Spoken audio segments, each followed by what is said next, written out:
We've reached the first full day of winter solstice. We've reached the moment in between, the moment when the world has turned and we are starting to move from the darkest time into the light. There's a possibility in this time. There's hope in this time. This is the season when the world slows down just enough that we are invited to pay attention in a new way. My colleague, Reverend Rebecca Parker, speaks to the power and potential in the winter solstice. She says, perhaps, for a moment, the typewriters will stop clicking, the wheels stop rolling, the computer computing, and a hush will fall over the city. For an instant, in the stillness, the chiming of the celestial spheres will be heard as the earth hangs poised in the crystalline darkness and then gracefully tilts. Let there be a season when holiness is heard and the splendor of living is revealed. Stunned to stillness by beauty, we remember who we are and why we are here. There are inexplicable mysteries. We are not alone. In the universe, there moves a wild one whose gestures alter Earth's axis toward love. In the immense darkness, everything spins with joy. The cosmos enfolds us. We are caught in a web of stars, cradled in a swaying embrace, rocked by the holy night. Babes of the universe, let this be a time we wake to life, like spring wakes in the moment of winter solstice.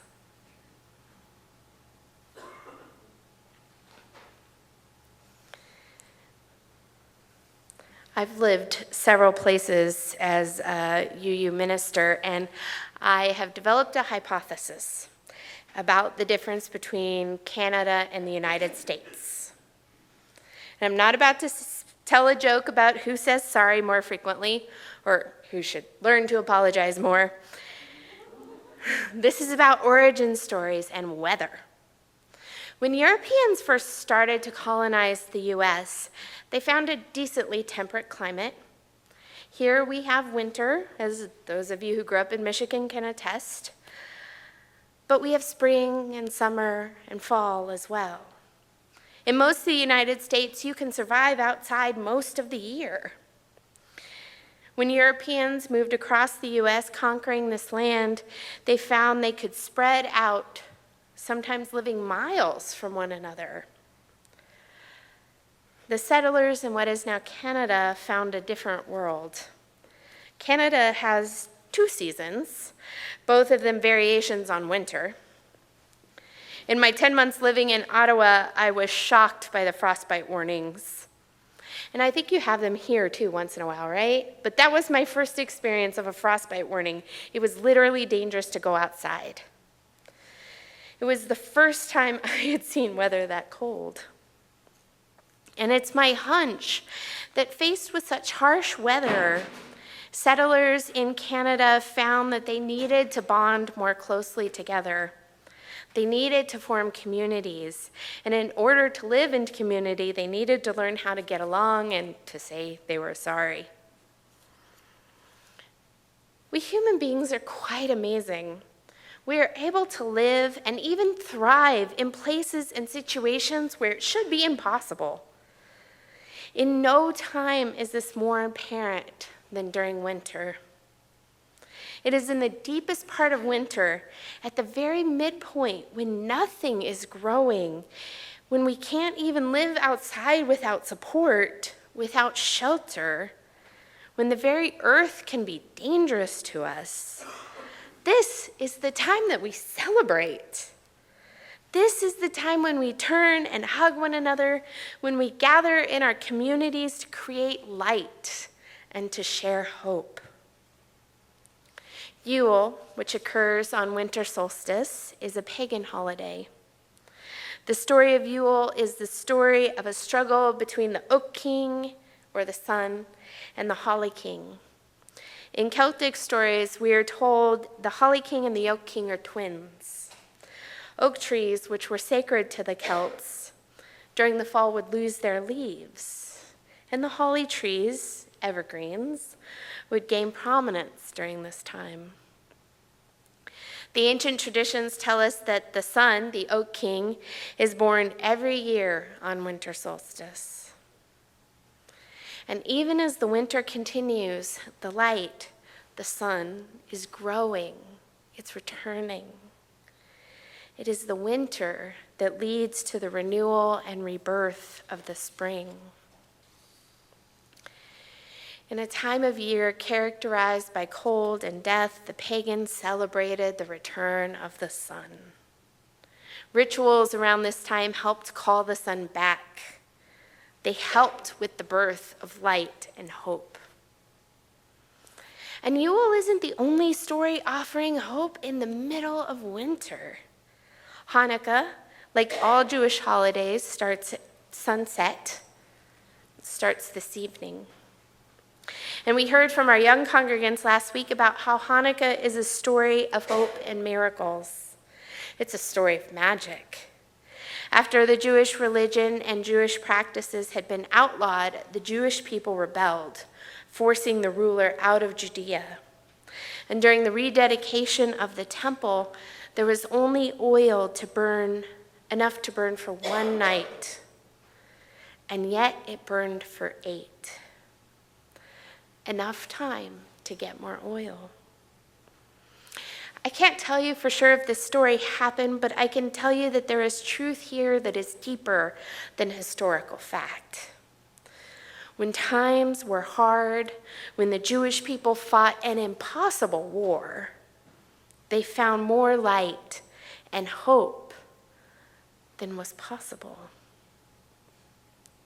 There is something in us, something human that reaches for hope, that believes in miracles during the darkest times in our lives. And if we're ever going to believe in magic and in those miracles, it's going to be now. Victoria Safford says it well. Now is the moment of magic, when the whole earth round turns again towards the sun. And here's the blessing. The days will be longer and brighter now. Even before the winter settles in to chill us, now is the moment of magic. When people beaten down and broken, with nothing left but misery and candles and their own clear voices, kindle tiny lights and whisper secret music. And here's a blessing. The dark universe is suddenly illuminated by the lights of the menorah, suddenly ablaze with the lights of the Kinara. And the whole world is glad and loud with winter singing. Now is the moment of magic, when an eastern star beckons the ignorant toward an unknown goal. And here's a blessing. They find nothing in the end but an ordinary baby, born at midnight, born in poverty, and the baby's cry, like bells ringing, makes people wonder as they wander through their lives what human love might really look like, sound like, feel like. Now is the moment of magic. And here's a blessing. We already possess all the gifts we need. We've already received our presents. Ears to hear the music, eyes to behold lights, hands to build true peace on earth, and to hold each other tight in love. To build true peace on earth and to hold each other tight in love. These are the lessons of the final winter observance I'm going to touch on this morning, Advent. This is the 40-day season that points us towards Christmas Eve, toward the arrival of hope. Christmas is not here yet, but today is the final Sunday of Advent. So I invite you to stay here with me today. Advent is the time of waiting, the time when we slow down and pay attention as we wait for change. And as anyone who has waited for the arrival of a newborn child knows, those final few days of waiting can be the hardest. And yet there's power in it. Annie Gonzalez-Milken says, there is power in active, hopeful waiting. As we wait in the in-between for the birth of change and hope, we can wait differently. She says, I think this Advent season we are called to wait differently. We are called to active, hopeful waiting. This Advent season, wait like Mary. Wait like a poor, undocumented, pregnant teenager in an occupied territory who knows she is sacred, who proudly proclaims that all generations will call her blessed. If you too know oppression in our current society, remember how very sacred you are. Remember that you are co-creating divinity itself with your life. Remember that the Christian Bible and so many ancient sacred texts confirm what you know. The poor and oppressed matter. Wait like Mary.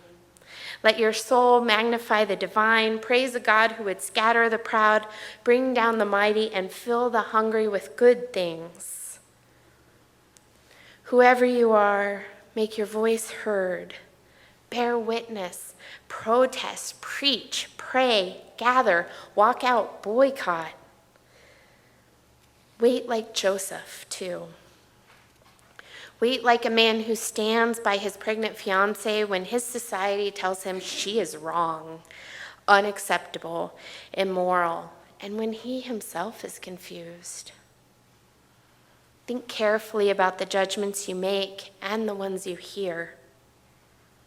Learn to value justice and righteous anger more than respectability.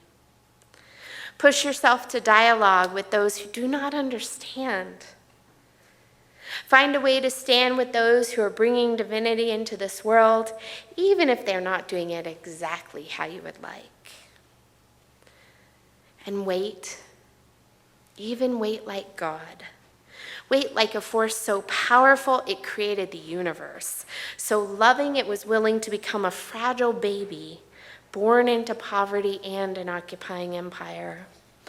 Wait like a God who gets fleshy, gets vulnerable, gets into radical empathy with the oppressed by becoming one of them. Listen to those who are suffering. Listen to those who are executed by the state the way Jesus would be as a young adult. Listen to those who experience violence, occupation, and condemnation. We cannot, like the God of the Advent story, become a human of a certain time, place, and social situation, but we can practice radical empathy as best we know how. And so, in this way, we wait. We wait for a new creation, a beloved community, a way of living into relationship. We wait like it is Advent. In many Christian churches, the time of Advent is honored by lighting a wreath of candles, bringing ever-increasing light into that long in-between time. And it has felt like we've been stuck in between, in a dark winter for a long time. It's been a hard year, hard enough for us to be distracted from life around us, hard enough for us to be unable to see the stars. Hundreds of thousands are fleeing war, danger, and climate threats. In our entire 273-year history as a country, only 3 presidents have been impeached, the most recent one a few days ago. The division, the hate, the anger is dividing us from one another, even as it hurts and is hurting our own spirits. And yet, solstice, with all its celebrations, everything we have built up around this time has arrived. My beloved spiritual companions, there are 2 lessons I invite you to take with you from these holy days. The first is that the light returns. Sometimes the change is so subtle, it is so hard to see, and you'll still feel like you're in the depth of winter for a long time. Other times, the magic and miracle will be as obvious as the oil we use to create light lasting far longer than it should. But either way, the light returns, even if the labor is long, and even if new hope seems as fragile as an infant in a manger, it's there. And the second lesson I offer you is this: we can't do it alone. We can't go through winter by ourselves. We need to form communities of hope, places like this. We need to come together to kindle and keep the flames of the Yule log, the menorah, the Advent wreath, our hearts. Sometimes we need to add a little oil to our neighbor's lamp, just to help it last through the night. And when we reach that point, when we are in the darkest time of the year, we need to hold one another. We need to remind each other that we have made it to the midpoint, and that together we will move towards the light. May it be so. Amen. Blessed be.